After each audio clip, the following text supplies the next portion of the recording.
IFFK വേദികൾക്ക് പറയാനുള്ളത് സിനിമകളുടെ മാത്രം കഥയല്ല, മറിച്ച് ഒരുപാട് ജീവിത കഥകൾ കൂടിയാണ്.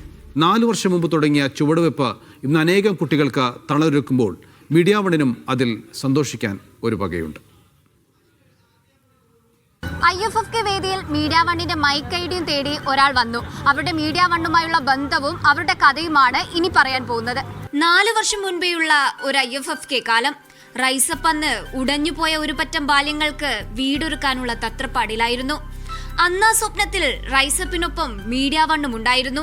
ഇന്നത്തെ റൈസപ്പിന്റെ വളർച്ചയുടെ സന്തോഷം പങ്കുവയ്ക്കാൻ ആൾക്കൂട്ടത്തിനിടയിൽ മീഡിയ വണ്ണിനെ തിരഞ്ഞു പിടിച്ചവർ വന്നു.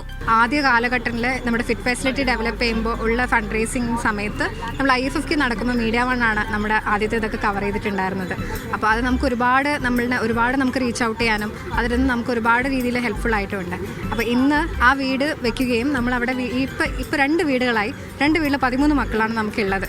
അപ്പോൾ ആ രീതിയിലേക്ക് നമ്മളൊന്ന് ഡെവലപ്പായി വന്നിട്ടുണ്ട്. കുട്ടികളെ ജീവിതകാലം മുഴുവൻ ചേർത്ത് നിർത്തുക എന്നതാണ് റൈസപ്പിന്റെ റൂഹ് എന്ന സ്വപ്ന ഭവനത്തിന്റെ ആശയം. നമുക്ക് കിട്ടിയ സാഹചര്യങ്ങളുണ്ടല്ലോ വീട്ടിൽ, ആ സാഹചര്യങ്ങൾ അതേപോലെ അനുഭവിച്ചുകൊണ്ട് തന്നെ വളർന്നുകൊണ്ടിരിക്കുന്നു സന്തോഷത്തോടെ. കേരള ഫ്ലഡ്സിൻ്റെ സമയത്ത് ഒരു കൂട്ടായ്മയായിട്ട് തുടങ്ങിയതാണ്. പിന്നെ നമ്മുടെ ഒരുപാട് പ്രവർത്തനങ്ങൾ മുന്നോട്ട് പോകുന്നത് കണ്ടിട്ട് നമ്മളൊരു NGO ആയിട്ട് രജിസ്റ്റർ ചെയ്തത്.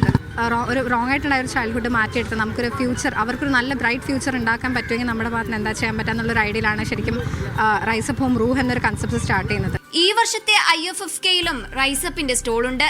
കുട്ടികളുടെ പഠനത്തിനും ആരോഗ്യത്തിനും വേണ്ടിയുള്ള പണം കണ്ടെത്തുകയാണ് ലക്ഷ്യം. കുട്ടികളെ സ്നേഹിക്കേണ്ടതും സംരക്ഷിക്കേണ്ടതും കടമയാണെന്ന ബോധ്യമുള്ള ഒരു പറ്റം യുവതയാണ് റൈസപ്പിന് പുറകിൽ. സനിസ ശോഭാചന്ദ്രൻ, മീഡിയ വൺ, തിരുവനന്തപുരം.